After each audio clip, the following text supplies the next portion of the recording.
Hello. How's everybody doing? Hopefully you're all having a good Wednesday evening. Mine's been pretty good so far. Looks like there's quite a few of you in here right now. So we can go ahead and get started for this evening. If you couldn't tell by the thumbnail, the title of the video, and now the presentation we're about to go through, we're talking about perspective this week, okay? I scared you. Sorry. Hello. Hello, hello, hello.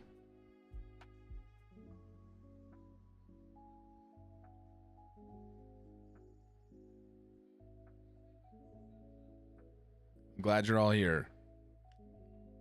I'm super excited to kind of talk about our assignment from last week.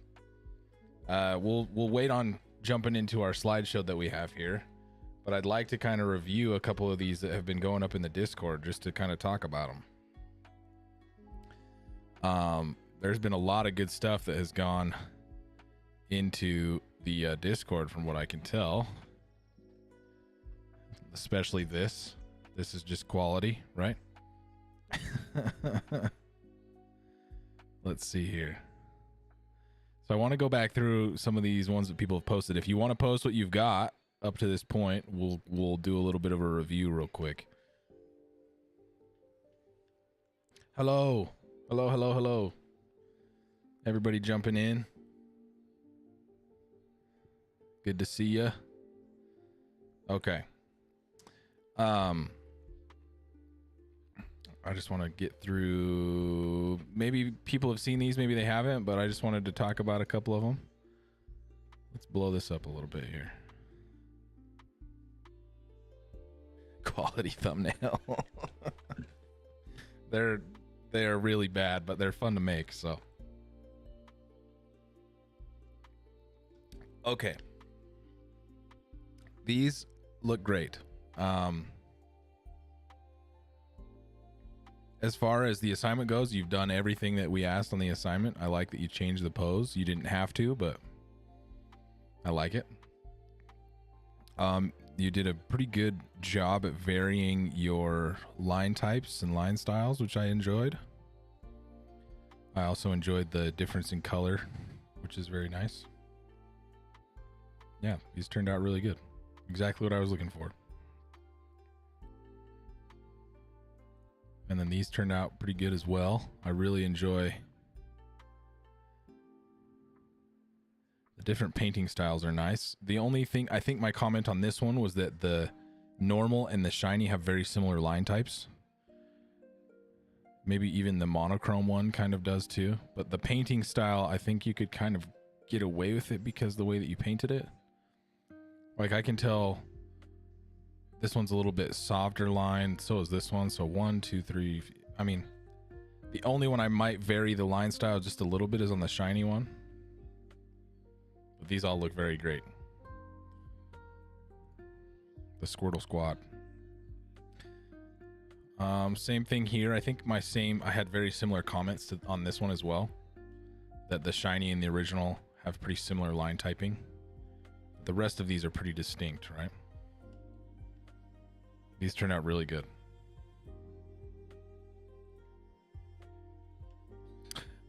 Same thing here. No, not same thing. These ones are great. 1, 2, yeah. These are all purely distinct. I don't have any comments on these. These look great. I really enjoy this pose too. It's very cute. And I love the clapping one as well. Very nice. These turned out awesome. Great job.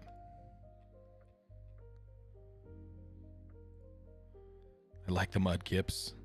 Yeah, these ones all look good as well. Varied line types. I like kind of how you shaded this. This is cool. Yeah, those look good as well. I really like the way that you did this one too. The watercolors. It's very cool. I like it. And these ones look great too.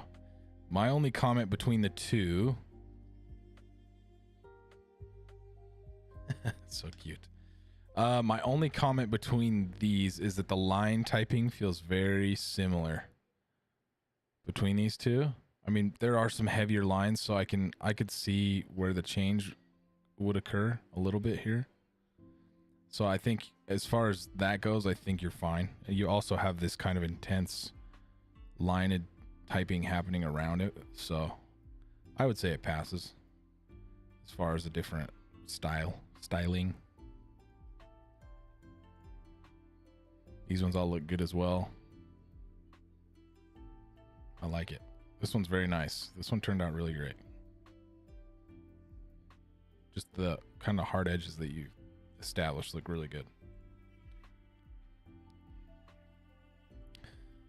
This one looked pretty good too. My only comment was that the typing is fairly similar between these two. I mean, you did go about shading this one really nicely, but the line typing between this, and this outside of the color feels pretty similar. So maybe take a look at that, but they all look very nice.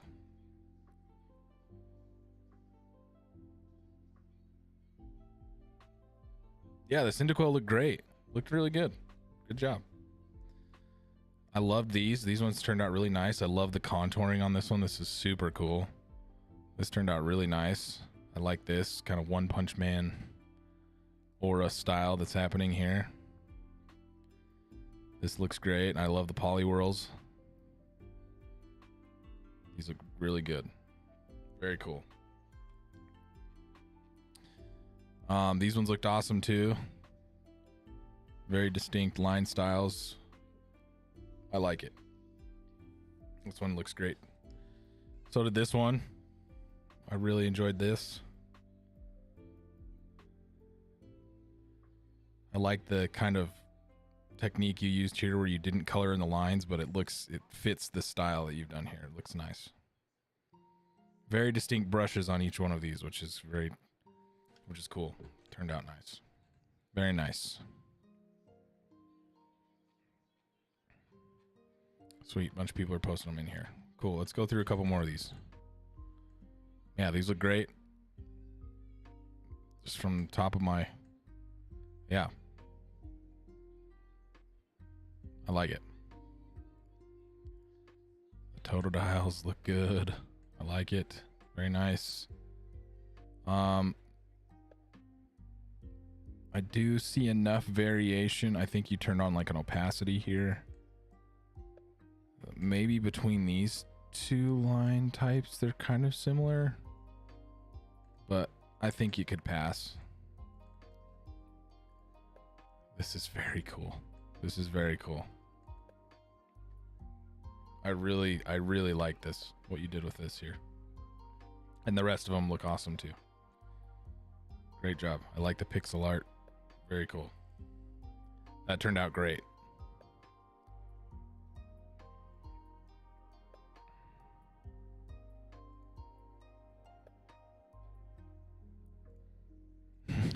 I like the Oshawatts. This one it's very cute. Very cute. My only comment would be that the line styles are kind of similar between a few of these. I guess you didn't lift. So this is kind of a continuous. Okay. Maybe between these two they're kind of similar, but you did color this one in a way that looks kind of like almost like pastels or so I think they could pass.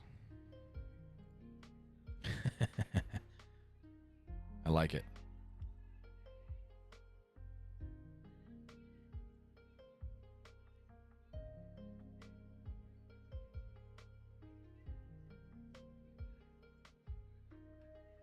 I like it. I like it a lot.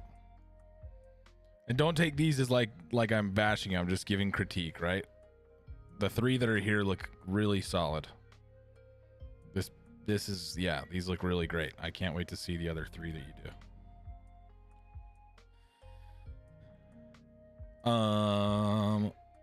Overlord, if you want to put your just export a PNG out of Photoshop Then I don't have to open up your Photoshop file.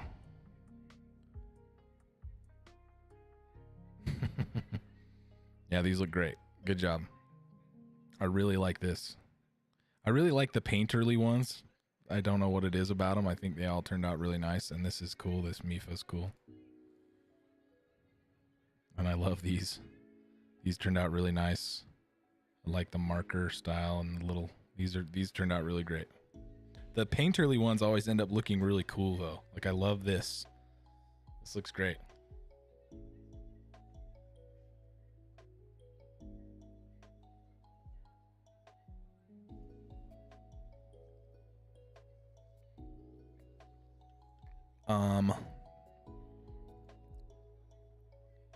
Yeah, these are good too.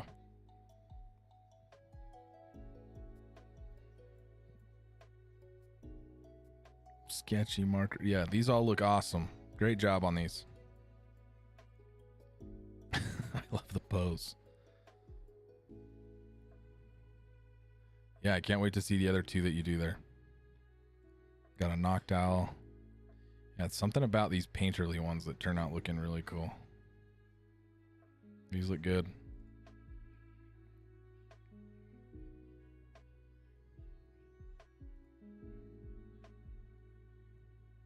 Yeah, that looks really nice. Very, very good. Yeah, great job.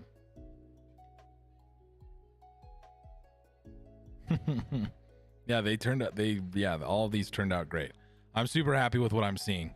I don't think I've seen anybody that was like, just didn't even understand the assignment, and all these ones that have been posted are excellent.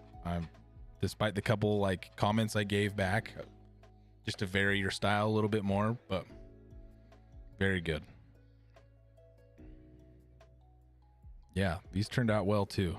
I think I'd have the same comments on yours that I can see 1, 2, maybe 3. Oh no, I guess this is a heavier pen.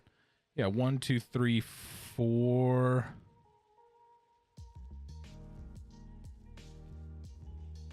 5. I don't know. Maybe the line typing between this. Well, no, I don't know. If I'm looking at it.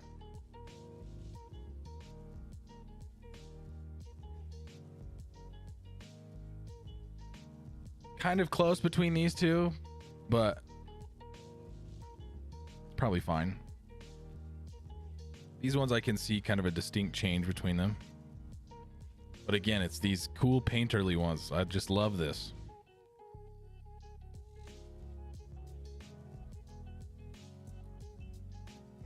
You can see Tarkov. Yeah, this turned out really good. Okay. Let's jump into what we're talking about this week. First of all, I need to explain your assignment, and then we'll get into our discussion here for a minute. So let's jump to Canvas real quick, just to go through your assignment for the week. It's a pretty simple assignment. This one shouldn't take you very long, hopefully. Let's see here.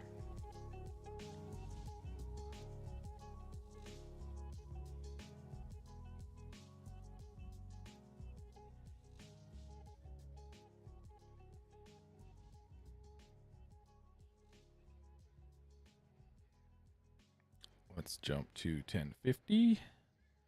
Go to assignments. Okay, so design number 2 is on perspective. Okay, I'm gonna move myself so I'm out of the way here.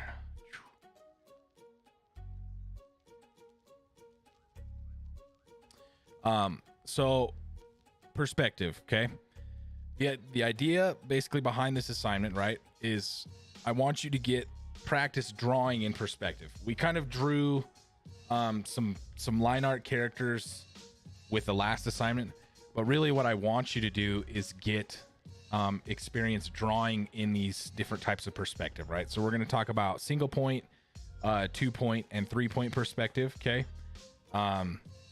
and we're gonna demo it, and we're gonna talk about some tools that we can use to help do perspective a little bit easier. Okay. but I want you to demonstrate your knowledge of the 3 different types of perspective. And the way you're going to do so is you're going to do a clean and concise composition with 3 different sketches in each one of these types of perspective. Okay. It seems tough, but it's not as tough as it like there's some techniques that you can use to help make it easier. Okay. So we're going to do single point, this is single point. We're going to talk about these in length. But then this is 2-point perspective. Okay.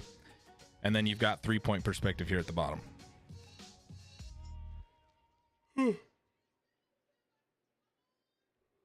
Sorry, I stayed up too late playing Persona. Okay. So, 3 sketches, 1 building. I don't need a whole scene. I'm looking for something more like this. 1 building. This one might even be a little bit too complex. 1 building in each one of these perspectives, and I just want them laid out on a sheet, just to show me that you know and understand the different types of perspective. Okay. I can't draw it all. Any of this is hard. I believe in you. I believe in your abilities, and hopefully I can step you through it to make it a little bit easier. Digital. I just grabbed some images real quick of perspective. A lot of times people trace these, right, or do them on paper. We're going to do them digitally. I don't want to deal with one. I'd have to come try to get all your papers, so we're just going to do them digitally. So, you are going to draw, like I said, 3 different buildings, and you're going to sketch them and then shade them a little bit. So, we'll talk about it. But that's the assignment. So hopefully if there's any questions, throw them in the chat. I'll try to get to them, but that's your assignment for this week. So I'll demo that. But I do have a slideshow that I want to go through with you. So, let's talk a little bit about perspective, right? That's what this is about. That's what this week is about. I'm going to try to keep myself out of, actually, I'm just going to turn myself off while we talk about this. Okay. So, perspective. Okay. When we're talking about perspective, there's kind of 2 different terms here that we want to kind of discuss. Okay. We're going to talk about direction and projection. Okay. Oftentimes when we're playing games, you hear it a lot when you're playing games, right? When a game has this sort of perspective over here that you're seeing, this top-down sort of overhead kind of skewed point of view, we call it isometric. People call all types of games isometric. Whenever they have this type of viewpoint, which a lot of games do, they're very popular, and have been increasingly getting more and more popular. Hades was definitely the last huge release in this type of perspective. But we just got Diablo Immortal that dropped today on phones, right? So this viewpoint is definitely popular in games. Okay, we call this isometric, but that's not necessarily the most accurate term when we're discussing this. Okay, but we're going to talk about a couple different elements that make up perspective, right? So we're going to talk about different viewpoints. And a viewpoint in a game consists of 2 separate elements, right? We have direction and projection. Okay. And direction and projection definitely go hand in hand, but they always need to be at least 6 feet apart. Okay. That's a COVID joke. It may not hit so hard. It did hit a little bit when it was kind of, people were more worried about it, but you know, there's my joke. There's going to be a few of them in here. You can laugh. It's fine. I'm hilarious. Okay. So when we're talking about direction, we're talking about the orientation of the camera in space. Okay.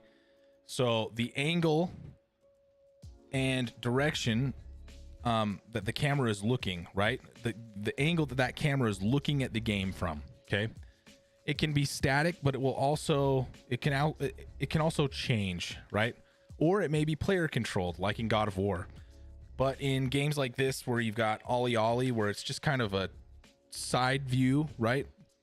That direction is the orientation of the camera in space, right? So it's pointed at a side view, where eastward is a lot like Earthbound, where it's kind of a top-down sort of viewpoint as well, right? God of War and games like God of War in Sony's lineup have really like popularized the over-the-shoulder type camera, right? Started in Gears of War, but then kind of got more popular with these other games.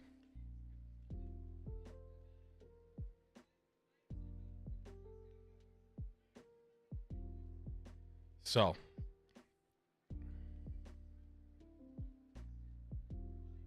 let's see here. Okay. Just making sure I'm getting everybody's questions. Is it okay to refer to others painting or real building? You can, they don't have to be real buildings. You can make them up. That's fine. Tunic. Yeah, Tunic's the same way. Tunic is definitely the same sort of viewpoint. Okay, so we talked about direction, okay? Remember, direction is the orientation of the camera in space, okay? We also have projection, okay? The projection is the method used to represent three-dimensional objects on a two-dimensional plane, right? For example, a screen. Everywhere where you're playing games is usually on a screen, right? Unless you're in VR, and even in VR, it's on a screen. It's just really close to your face, okay? So projection is the way that we represent these three-dimensional objects on this two-dimensional plane, okay? And there are various ways that we can go about accomplishing this. And each game has a deep impact, right, on the look and mechanics of a game, right? While all of these games that I have kind of displayed here, right, you've got Devil May Cry. Is this Little Nightmares? I think. Yes. And Minecraft. Okay. All of these are 3D games, but the direction and projection is much different between these games, right? If you tried to put Devil May Cry's action in Minecraft's engine with its camera, or in Little Nightmares engine with its camera, it wouldn't work, right? It's too fast paced. The camera's too pulled out, right? It just wouldn't work as well. That's why Devil May Cry is not in first person. It's too high action, right? You could make the argument that it may work in first person, but you'd have to change a lot of the mechanics, right? So, just to iterate one more time, direction is the orientation of the camera in space, right? Projection is the method that we use to represent these objects on a two-dimensional plane, okay? We also have three main types of projection with some subsets, okay? So we have what's called orthographic. We have axonometric, which is a subset of orthographic.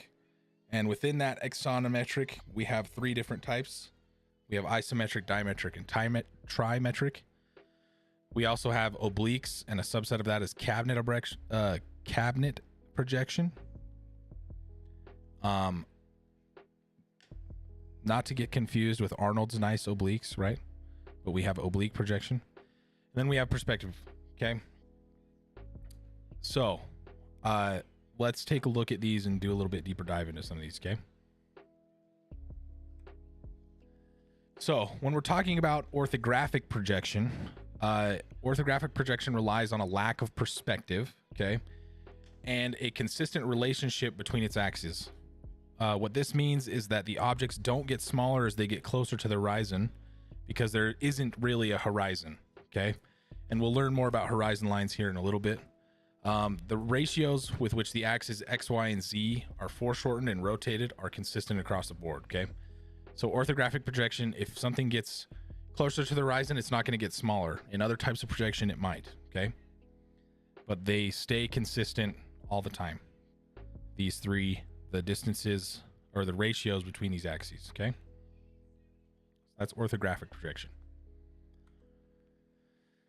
Most side and top-down views are done orthographically, okay? So we've got an example of a Mario world here, okay? Even though they're done orthographically, there's some faking involved, okay? For example, in a proper orthographic view, the clouds in this Mario level would be displayed at the same scale, okay, as the foreground objects filling the entire background, right? Because if you remember from this past slide, if things get closer to the horizon in orthographic projection, do they get smaller?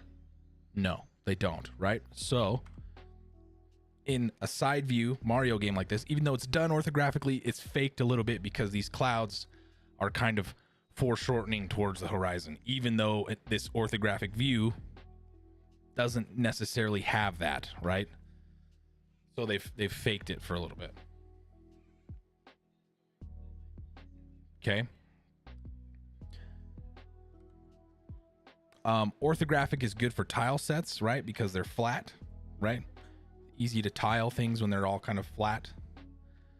But bad because depth and elevation are measured on the same axis. So depth and elevation are on the same axis. So it's hard to give that depth perception in an orthographic view, okay? In a true orthographic view.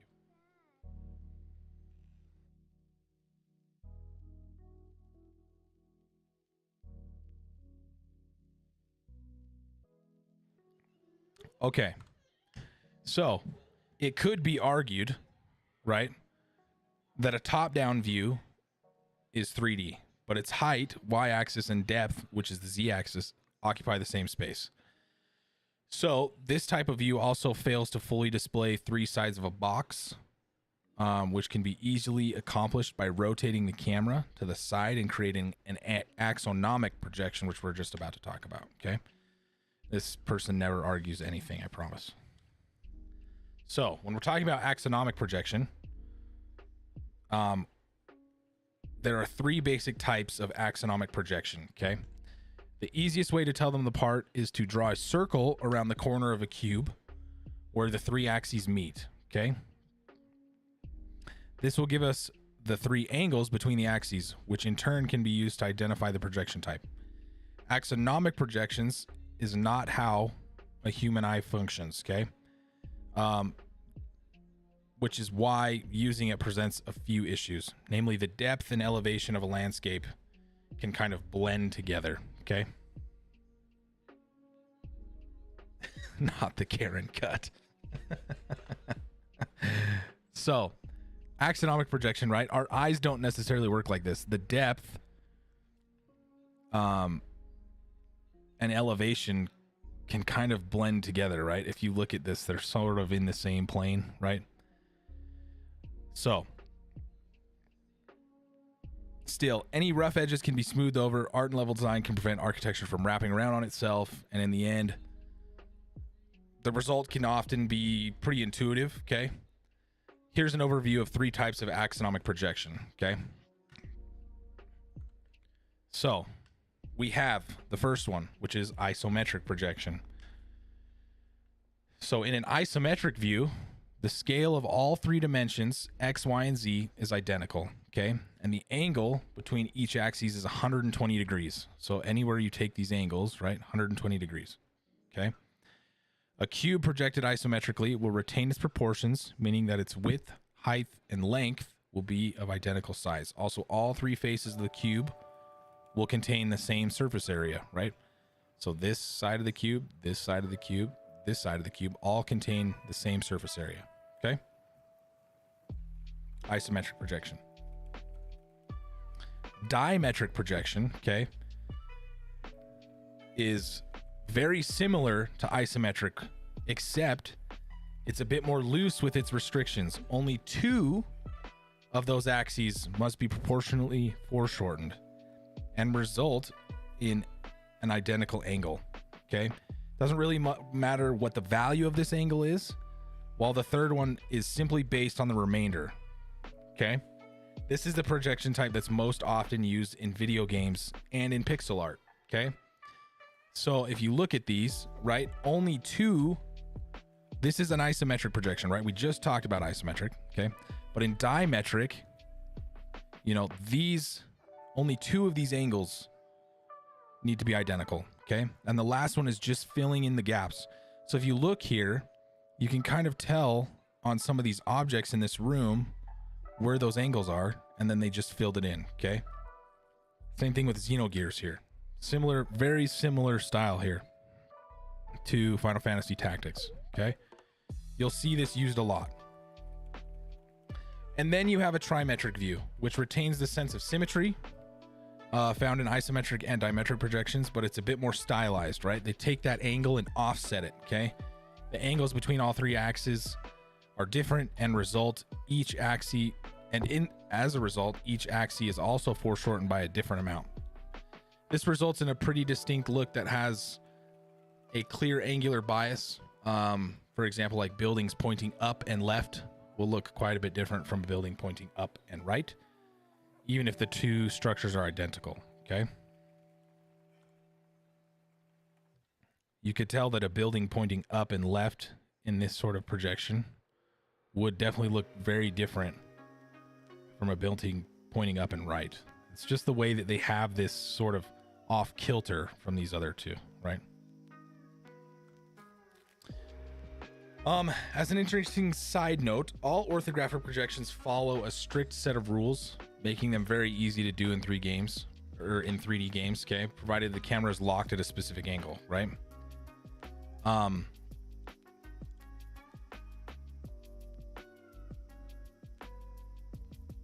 Yes, it will be. I will post them for you. Yeah, I'll get these slides up for you. Okay. You also have oblique projection, okay? Oblique projection, they're all actually very similar to their orthographic counterparts, okay? Both techniques utilize parallel rays, but with one small difference, okay? Orthographic rays hit the canvas at perpendicular angles, i.e. 90 degrees, right? For example, 90-degree angles, right? Where oblique rays hit the canvas at an angle between 0 and 180 that's not 90 degrees, right? So this results in a completely arbitrary scaling of dimensions and angle proportions, okay? Simply put, oblique projections are not sticklers for rules, and the resulting images often appear super distorted. A sphere projected obliquely will not appear, a sphere projected obliquely like this, right? You can imagine if we had a sphere and tried to do this sort of projection with a sphere, it will appear as an oval, right? So because of this stretching out effect that oblique projection has, it hasn't been super popular in games, okay? You could see that an artist isn't going to love putting their assets into a game with this type of projection and watching all their assets get stretched out in weird lengths, right? So it doesn't get used a whole lot, okay? So still, an oblique projections can create a unique appearance, right? Obviously this is unique compared to other things. And one of the subsets of oblique projection, which is called cabinet projection, has enjoyed a lot of, I wouldn't say a lot, but some success in video games, okay?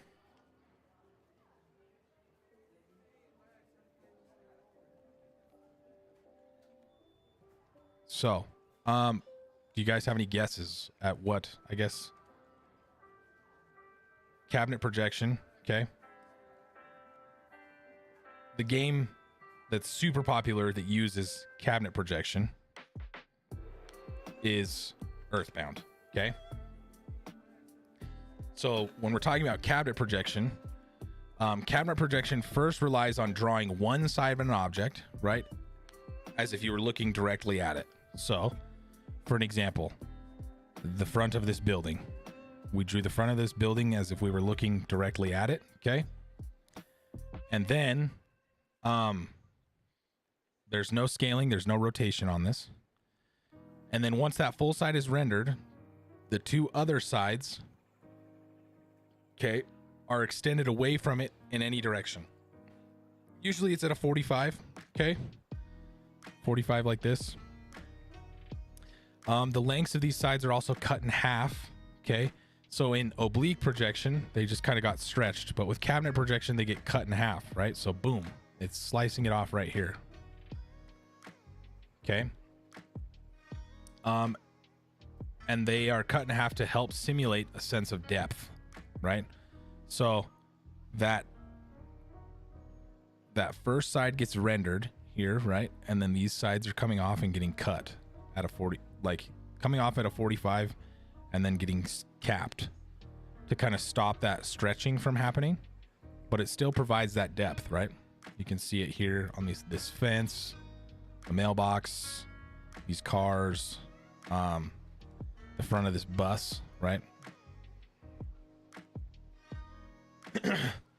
Serious. I hope we can help explain it a little bit more. But the slides will be up and available if you want to do a little bit more research into it, or read these again, since we're going through them. The reason they call it cabinet projection is because it really has been used in furniture illustrations. So that's where it kind of got its popularity, right? The nice thing with cabinet projection, it's a really simple rule set to follow, right? Rendered object, 45s off of it in any direction, and then cap it halfway. So if you draw the object out, cap it, right? It's pretty easy to follow.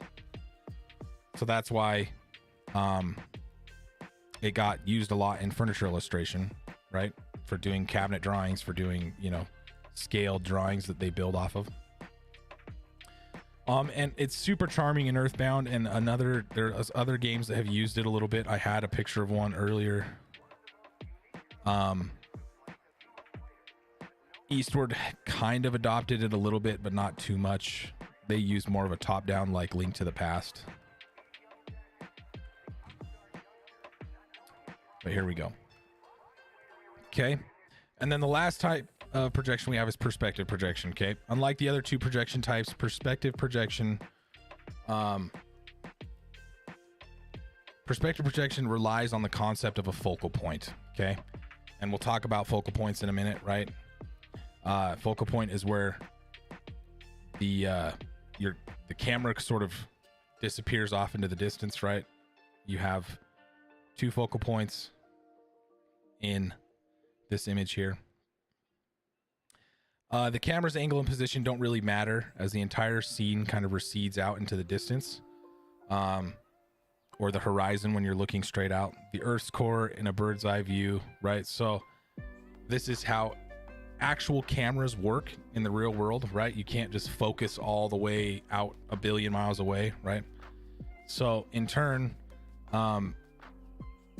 this type of projection kind of is designed to emulate the functionality of the human eye. Okay, a couple games, right? Old vector graphic games that really relied heavily on this sort of perspective projection. Okay, as well as drawing in perspective, right? That we're going to do for the assignment. There's some other games that also used this sort of perspective projection as well, right? Early kind of 2D adventure games. This is Dragon's Lair. These early 2D adventure games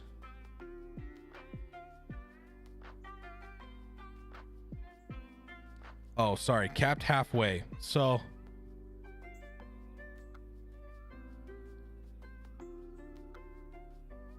the sides, so like if you were to extend, so take a look at this object, right? So if I have this object here and I rendered the front of this object, and then I took this line and extended it the same length away at a 45, right? This same distance from this point away at a 45, then they're cutting this distance in half. It doesn't actually always have to be in half, but it's pretty close. They'll chop some of it off, right? So that's what I'm saying when I'm saying cut it in half. They don't let it do this thing, right? Where they're letting it extend all the way off like this, right? Okay, so in these early 2D adventure games, they use these perspective illustrations for their backgrounds, okay? as you can tell, there's a horizon line, a clear horizon line, and a vanishing point in these illustrations, right? You've got a vanishing point here, horizon line, okay? And they were usually drawn using the same point of view, right? Which made scaling of characters a lot easier, right? As they got closer to the screen, they'd get bigger. As they got further away from the screen, they'd get smaller, right? Easy to try to kind of fake that perspective, right? Now this technique can create some visual oddities, but low resolutions and consistent scaling factors can help keep those oddities to a minimum. Like sometimes you can get some weirdness where like it doesn't make sense how big certain things are in certain situations, right? Just because of the weird scaling that's happening in some of these instances, okay? But if you're consistent in your scaling and you keep things consistent, people don't tend to notice those. So it tends not to be a huge deal.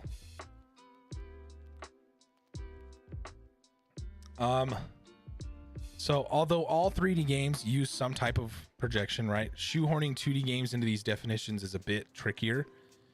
So for starters, 2D games are rarely based on actual projections of three-dimensional areas. Instead, they're artistic renditions, right?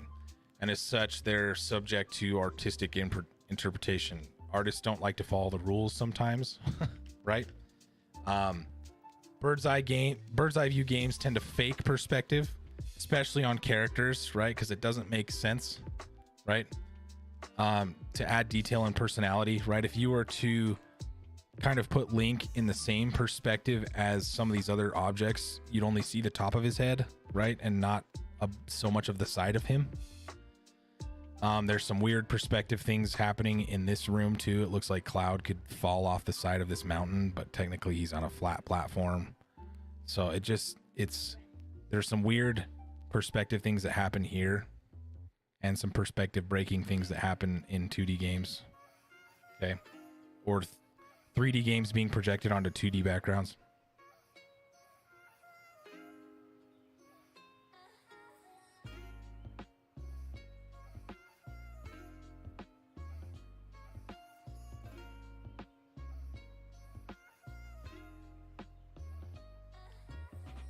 So, with that being said, while side scrollers often use orthographic projection for their foregrounds and perspective illustrations for their backgrounds, it kind of ends up like an MC Escher print. So, let's see here. Something like this, right?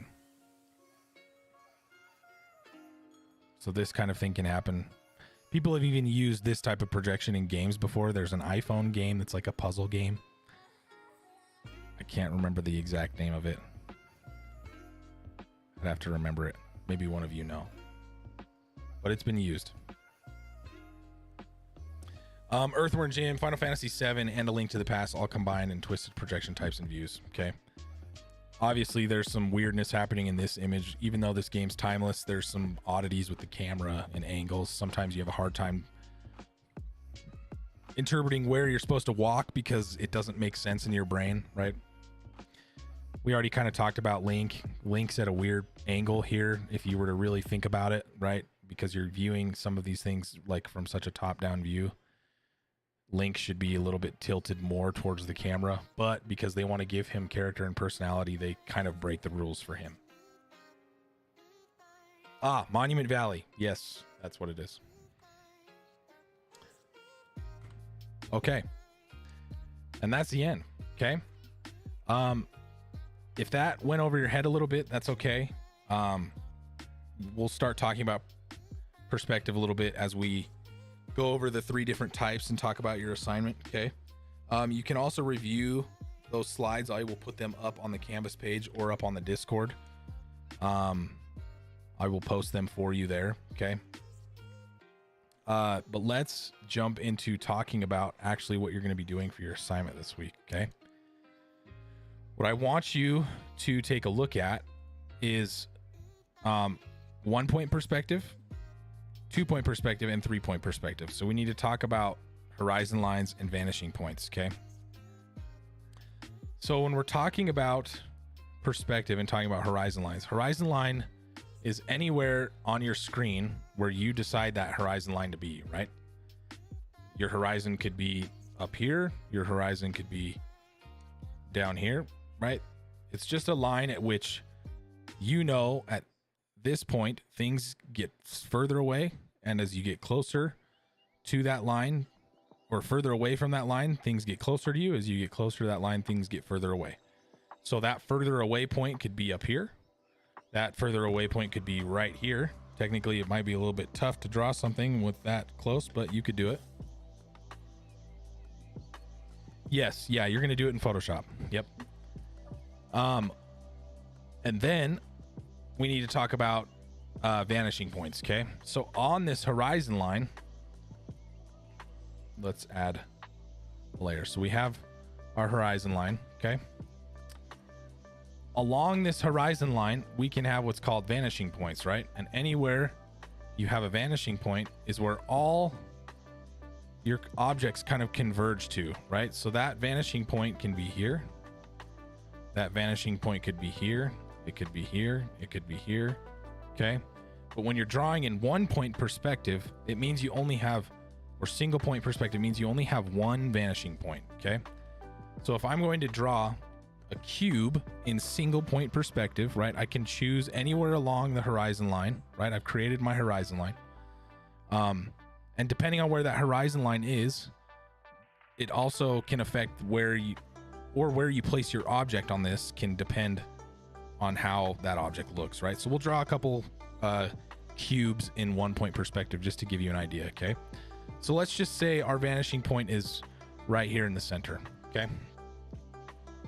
And we'll do a couple different single point perspectives, okay? So we'll go there. I'm going to turn this up. I'm going to start drawing some lines out of here, okay? And I'm going to do these in blue just so you can kind of see.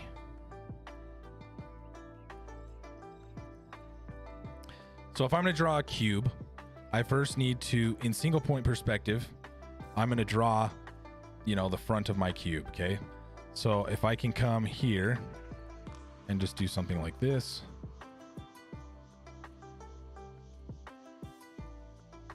It also depends on where I draw this in relationship to the horizon line, right? So this might look different if I'm above the horizon line or closer to the horizon line or further away from the horizon line, right? This object could look different depending on that, okay? But in order to draw the rest of my object here, I need to create angles running back towards my vanishing point, okay? So with this cube, my vanishing point is going to look something like this to grab the sides of my box, right? And because of where I'm at on the horizon line, we might not see some of these lines, right?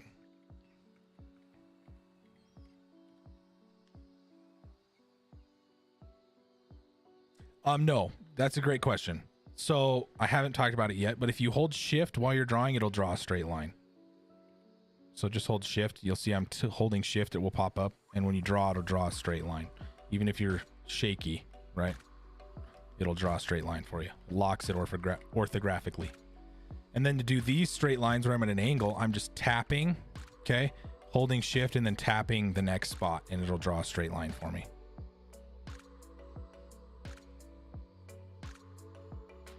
Okay. So we drew all of the lines on our box, and then we can just take the horizon line and go perpendicular to the horizon line to finish off this cube. Okay. So in reality, to have a single point perspective cube with that point as our vanishing point, right? I'm just erasing our lines here.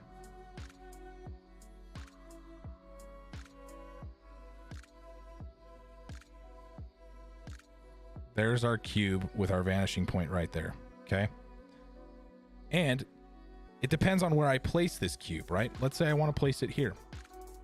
Okay, let's draw this again. I'm gonna draw another cube over here, okay?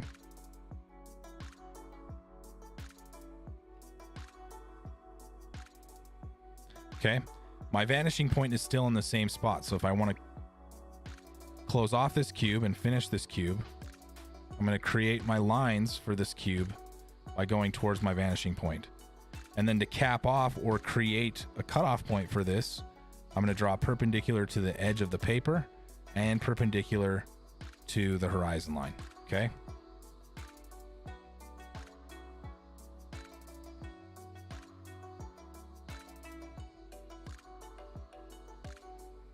So now I have another cube, right, in this single point perspective. Okay.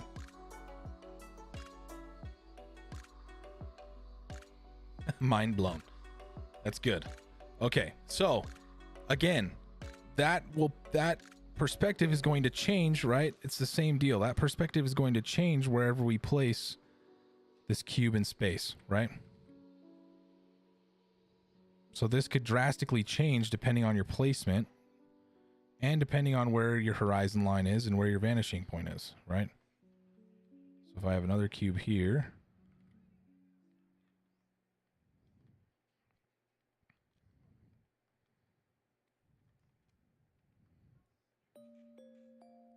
perpendicular again, perpendicular.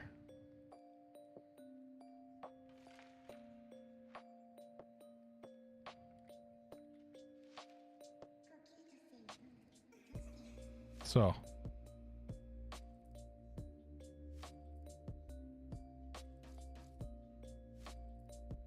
right, there's our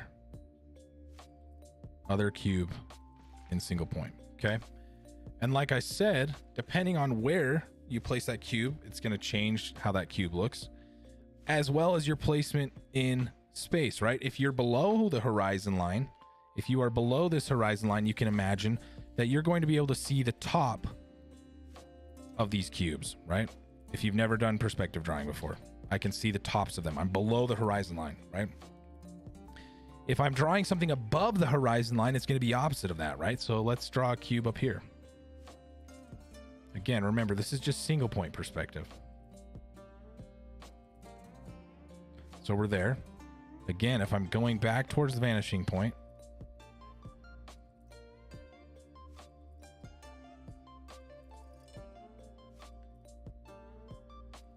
here's my cube, right?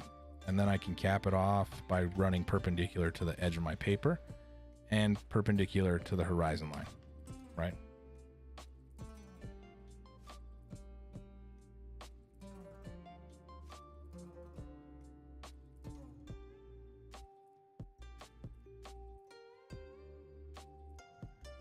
Okay.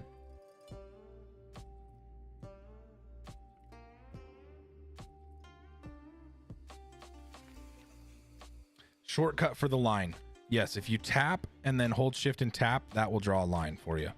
A straight line between the 2 points that you just tapped. So tap, hold shift, tap. Tap, hold shift, tap. Right? That's going to draw a straight line. If you hold shift while you're painting with your brush, that will draw straight lines. It will lock them orthographically. So now what do we do if we're sitting in between the horizon line? How do you think that would work? If I'm right here, right at my vanishing point, and I draw a box right at my vanishing point, right? There's not much I can do. Okay? That's pretty much what it is. We've put that as far back as we can. Now, if I'm on the vanishing point and I'm over here, right? Or if I'm on the horizon line, and I've done something like this, you can imagine that I'd have something that looks like this.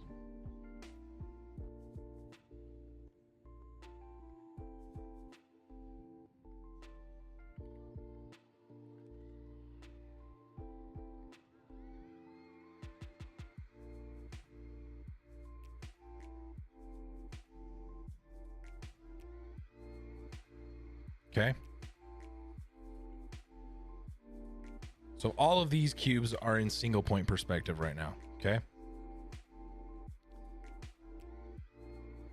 So let's talk about 2 point perspective. So this is single point, right? We've talked about single point, right? We just have one. We just have our one vanishing point, right? let's jump to 2-point perspective. Okay. So let's come here. And on this line, we are going to draw 2 points. Okay. We have one here and one here. Now these points can be anywhere on this, right? My single point perspective, my 2-point perspective, these vanishing points can be anywhere on this horizon line. But I'm just going to make it easy and kind of make them on opposite ends of the line. Okay. So go here and here. Let's draw some 2-point perspective stuff. Okay.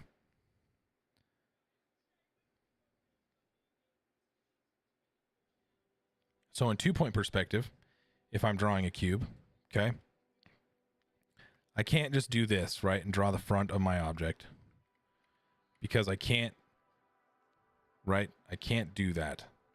So what happens in 2-point perspective is it ends up looking a little bit more like this. You're seeing the sides of it, right? Things end up looking a little bit more isometric, okay? So I start with my line, okay, if I'm going to draw a cube, right? And then to get the rest of my shapes here, I'm doing something like this, okay? So if I'm going to draw a cube. And then to get the other sides here, I'm going to run perpendicular to the edge of the screen. Right?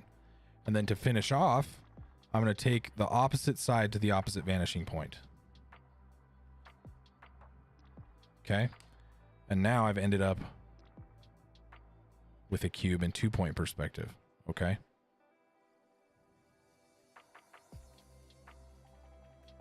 Hopefully that's making sense.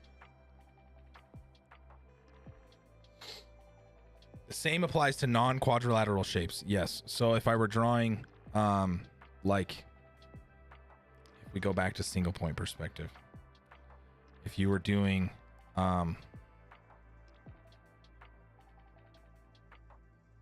let's say you were doing a cylinder. Okay.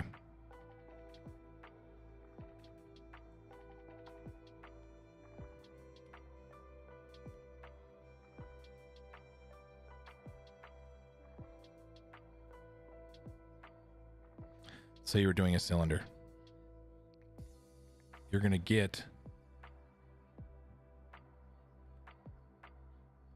the distances for your cylinder in that same direction, right? And then that cylinder is going to do the same sort of, you're going to follow the same curve back, right? Depending on where you end up completing that line, right?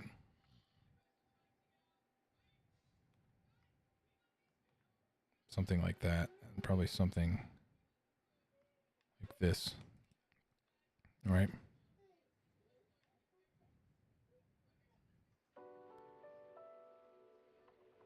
And then you'd follow that same curvature here, you just bring it back further down this line. So you'd have something like that, right? And that's not perfect, but hopefully that makes sense.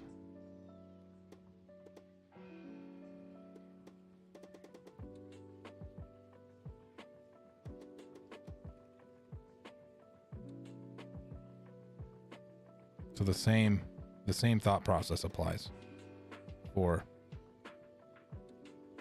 other shapes as well, right?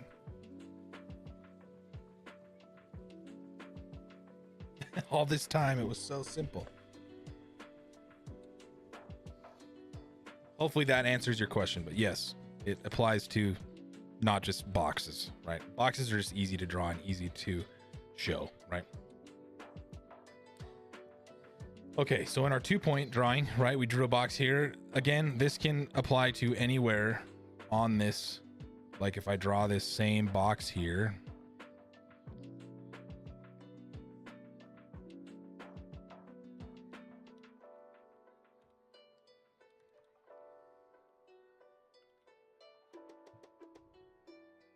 I changed my brush. I did.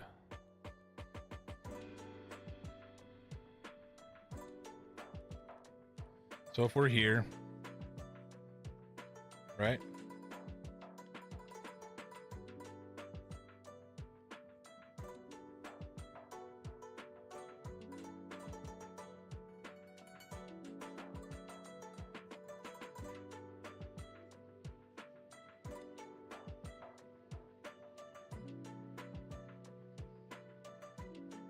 Then again, I'm just perpendicular.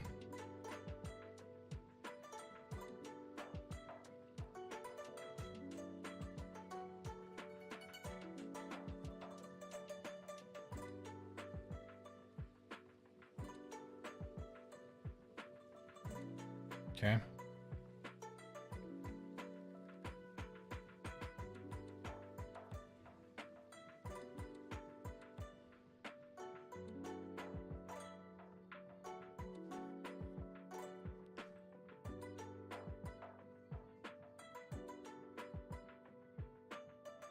Yeah, shift. Shift is that key to tap. Again, the same thing can apply up above the horizon line too, right? So if we're here, do the same sort of exercise up here.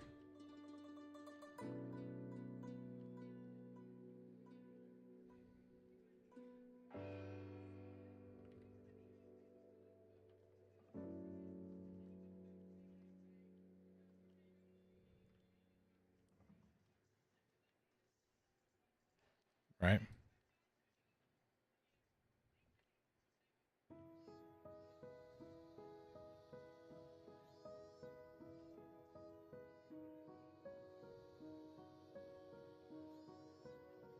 And we've got a box up here, right?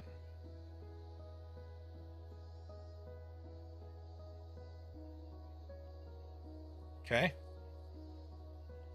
So that's 2-point perspective, right? We're seeing this side of the object and this side of the object, right? Because our vanishing points are going off in 2 different directions, right? Okay. Let's talk 3-point perspective. 3-point perspective is a little bit weird, okay?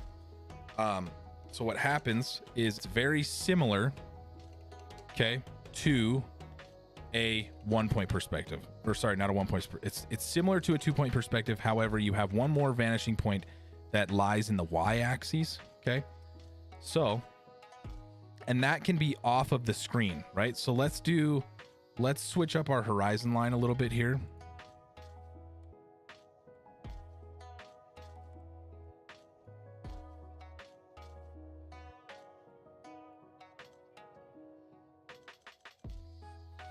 We're going to take our horizon line somewhere here. Okay. We're going to leave our same vanishing points on. We'll just bring those down. Okay. And our third vanishing point is going to be, let's say, up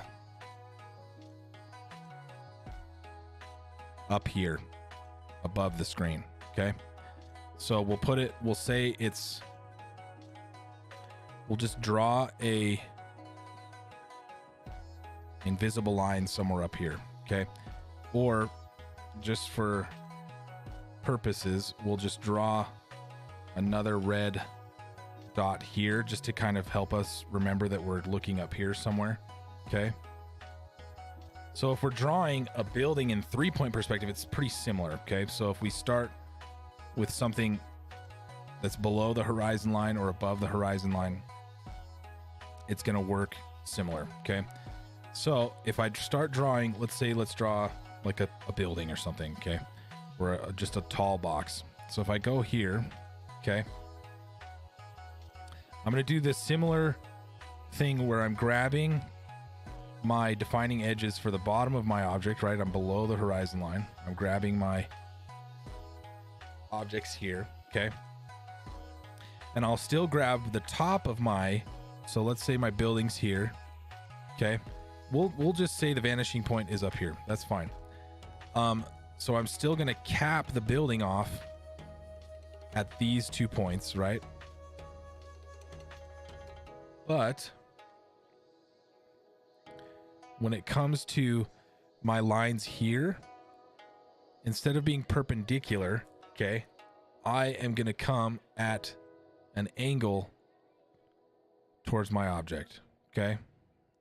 So from this vanishing point down to cap my object.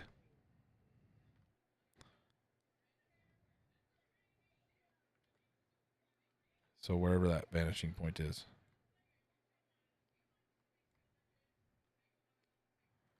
Okay. So in turn, we end up with a building that looks something like this.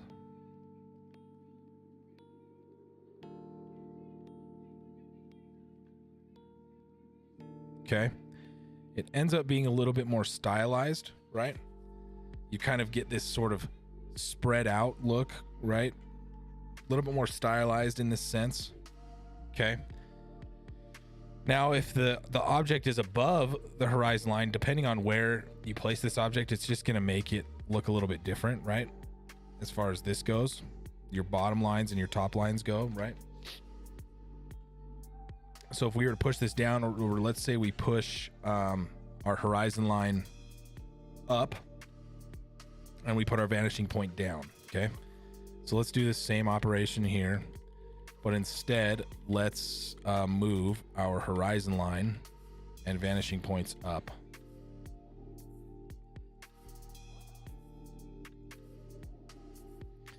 So we'll move here, okay? And we'll move that third vanishing point down, okay? So let's say it's somewhere here. And that third vanishing point is going to be somewhere here, okay?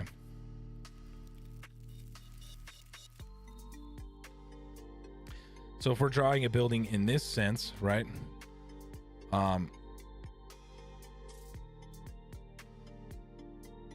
So let's say we're here, okay? My vanishing point's down here. I'm below the horizon line, okay? I'd still be doing this, a similar process here, right? To get the bottom lines here and to get the top of my building, right?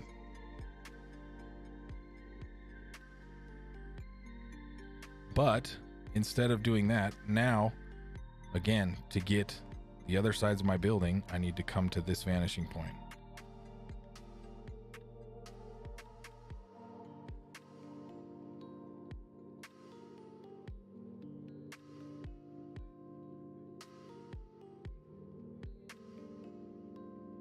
Okay.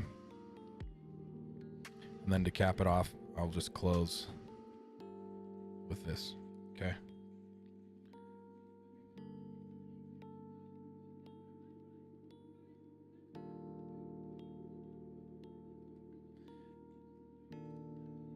And then I kind of capped off the building here at the bottom, right?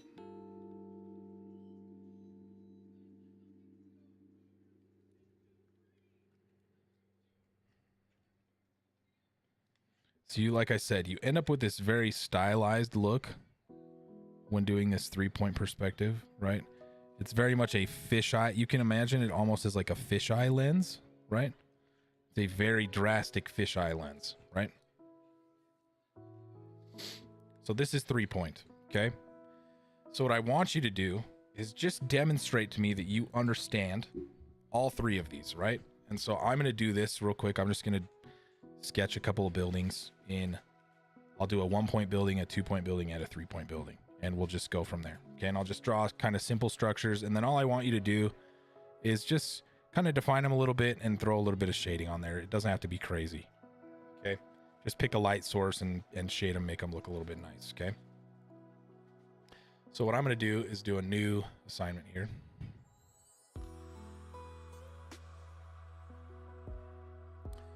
So I'm going to do a single point, right? I'll call this one my single point. And we'll go from here. Okay, so I'm going to create a horizon line. And then, like I said, I just want you to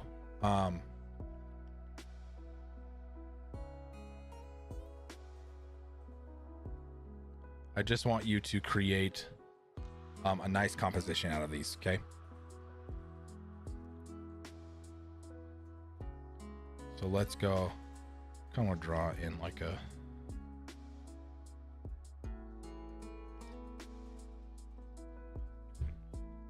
so we'll pick a vanishing point, maybe, well, let's do horizon line, something here. We'll pick a vanishing point. Let's do something simple, so maybe something here. And we'll draw some sort of structure.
Yeah, I'll do another 3-point tutorial. Yep, for sure.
Yeah, structures, buildings, whatever.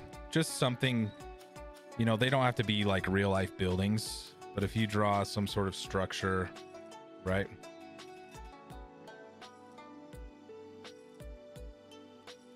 I'm going to try to draw kind of a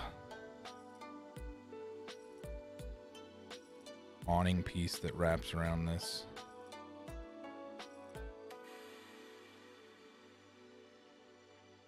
Building.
Just create something interesting, right? They don't, like I said, they don't have to be real life buildings, but if you're sketching and creating something that looks interesting, then that'll work.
Okay.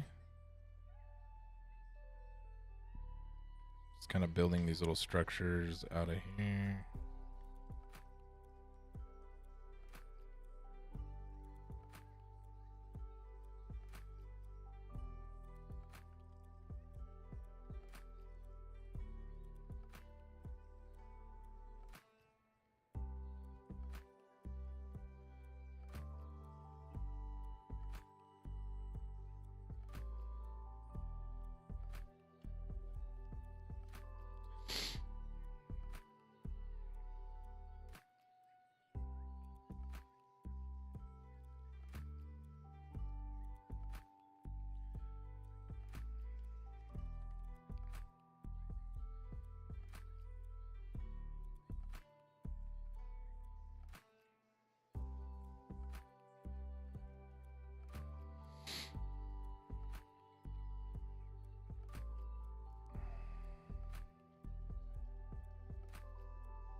I may have messed that up a little bit, but that's okay.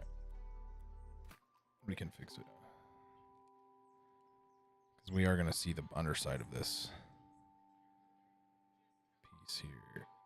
So I need to change how that looks a little bit. It should look a little bit more like that.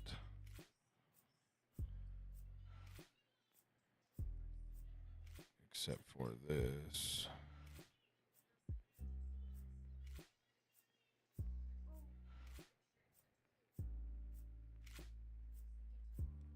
That will change.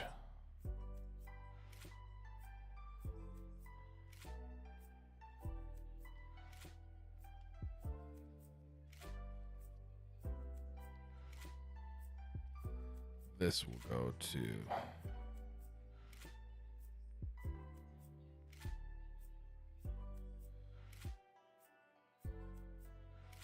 I'll have to think about that for a second.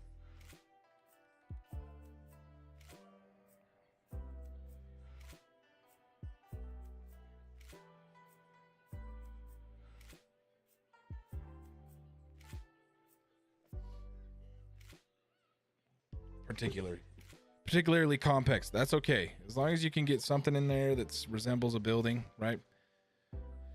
And then what I want you to do, I do need to think about that a little bit more. But once you get something like this in here, then you could go about, you know, doing some simple shading. If you want, you can go, you know, you could even do like using your polygonal shading tool.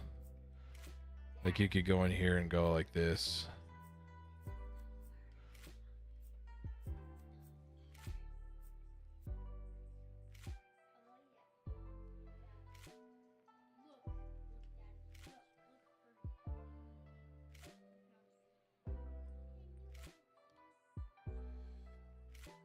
Shade something in like this.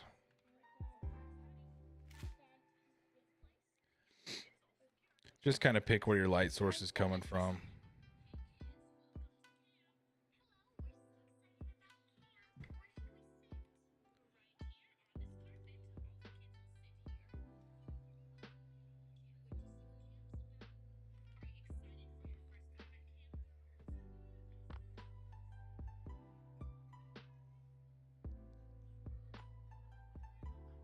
Sus. Was there a little kid on the screen?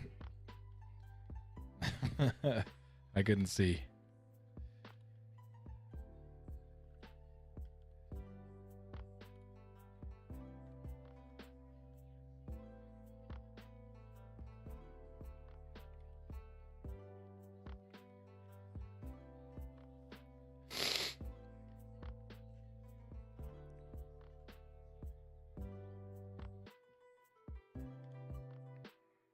So I'm not looking for crazy shading, right?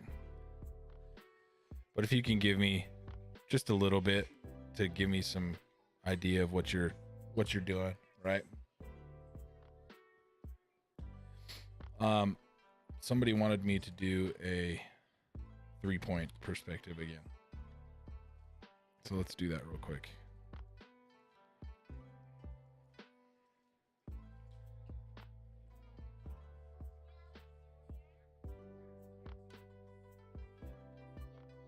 Imposter buildings. Okay, so 3-point perspective. Really quickly. Vanishing point 1. Vanishing point 2. Vanishing point 3. Okay? So if I draw a building in this sense, and I'm below the horizon line, here's my building. If I'm drawing the bottom of it here, I'm just trying to cap off the bottom here, getting my bottom lines for my shape. Okay. Since I'm below the horizon line, still gonna grab them here like this.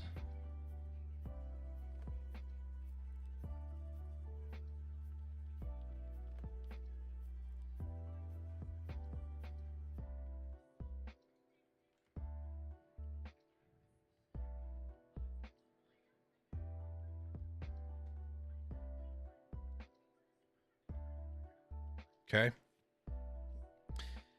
Then to get the top of my building, I need to get my sides of my building, which I need to grab from my vanishing point. Okay. So if I want to make the building this wide, however wide I want to make this, I'll grab a point from here and then go towards that vanishing point. Grab a point from here, go towards this vanishing point. Okay. Then to draw the tops,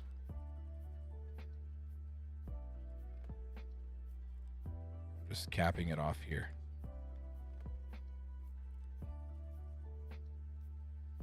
Because I'm so close to the horizon line, I made it a little bit more difficult. But the biggest thing with that is to grab your boundary lines from that third vanishing point. Okay, so let's say we move this building down just a little bit. So let's just erase a little bit of this building here. So we'll be a little bit further below the horizon line. Okay, so I'm coming here.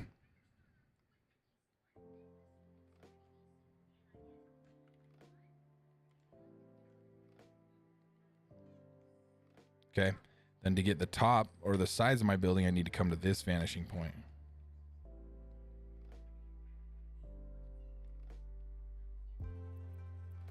Okay, then I can get this intersection and cross again, vanishing points. Okay, and there's my 3-point perspective, right?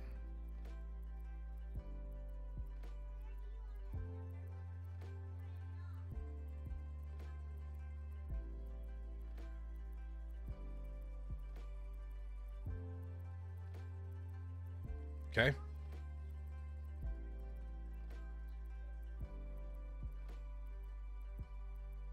Attendance question. Good question. Let's do notepad.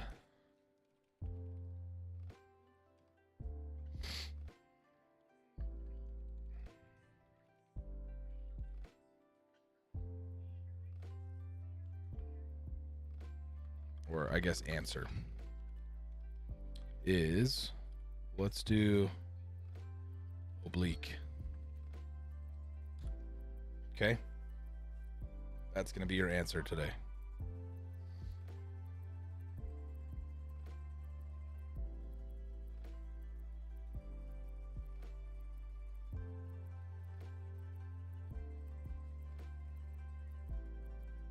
Everybody got that?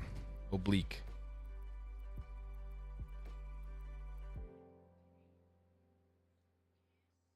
Okay. All right. So once you've done this, let's assume I've cleaned this up a little bit. What I'd like you to do is take, your drawing of your building.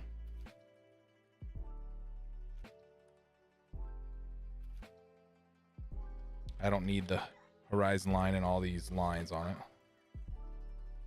Right? Let's assume this is a little bit more clean, because your guys's will be. You're going to do something like this, okay? So you'll give me your building here. Let's say this is your single point, you'll name it as such or whatever on your sheet. You'll say single point.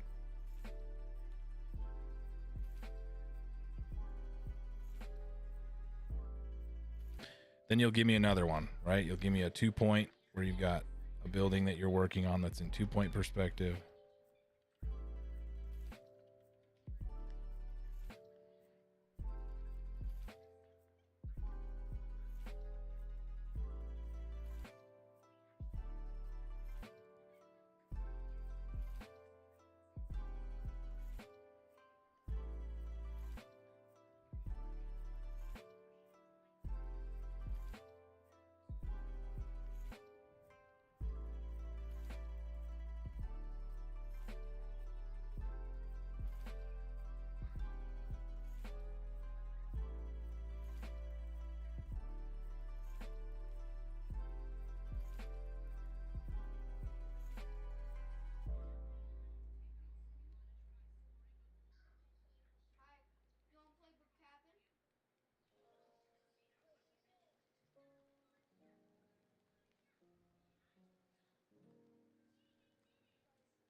Okay, so you've got, you know, this isn't perfect, whatever this is that I'm building, right?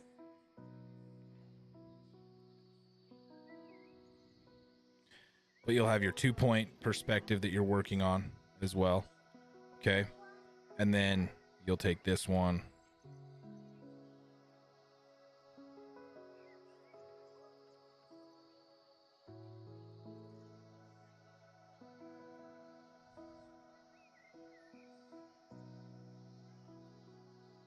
Right? And you'll have your 2-point, and then you'll have a 3-point. Okay?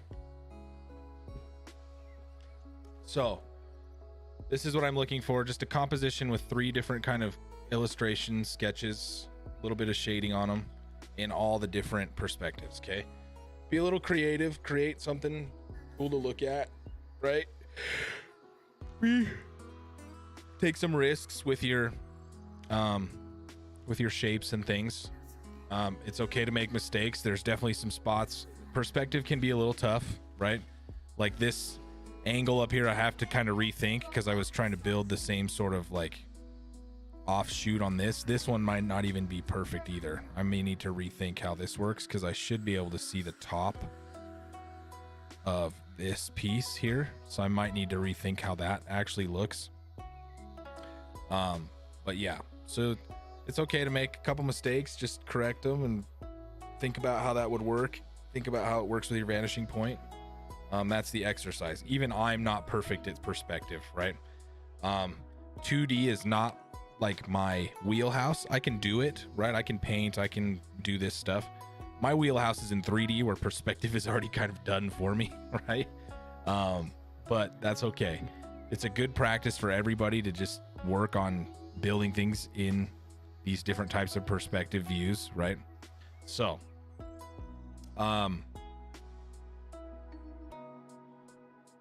we got through this a little bit quicker today than we normally would. So what I'd like you guys to do for the next little while is just take some time to work on your stuff, right? Take some time to use for lab time and try to, you know, wrap up your assignment. Hopefully, if you do it, you know, you should be able to finish it tonight if you've been following along. I don't want you to spend hours and hours on this. I just want you to get the idea of how perspective works, right? And then you can oh,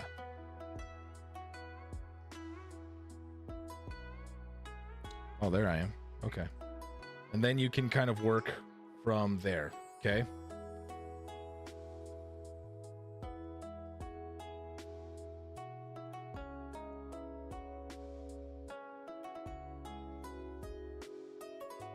Something is going weird with my... There we go.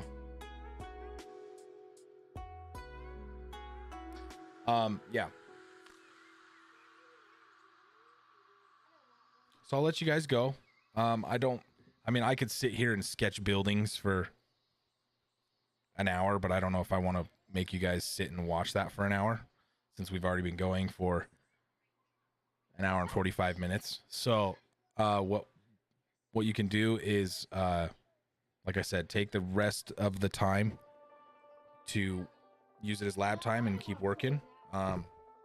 Just build 3 different buildings. Don't go crazy. I mean, don't try to kill yourself, but create something, you know, unique and interesting. Like even some, you know, if you did some shapes like this and built buildings or make something look like this, that'd be perfectly fine. Okay. Just an exercise on perspective is all it is. It's good for you to kind of get a feel on how those things work. Some of you I saw in the chat were like, it's this easy. I didn't even realize. My mind's blown. So, it's just good practice. And, like I said, I could sit here for an hour and draw buildings in perspective if you want, but I don't want to waste your time with that. If you guys can easily just work and watch back what we've done to this point, right? So I will let you guys go for the evening, and I will see you all next week. Just to give you a bit of a preview for what next week is, it's a fun one.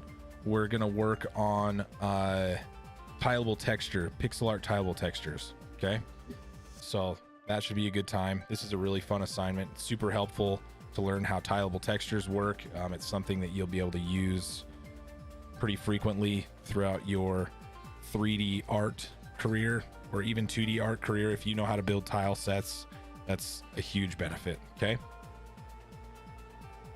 With that being said, I appreciate all of you. Thanks for the good questions. Thanks for paying attention and being here. And I will see you all next week. Okay. If you need anything from me, make sure you're hitting me up in the Discord, hit up your TAs. Okay. I hopefully have been trying to get back to you guys in a timely manner on that platform. So, like I said, if you need anything else from me, let me know and I will talk to you guys later. Okay. See you, everybody.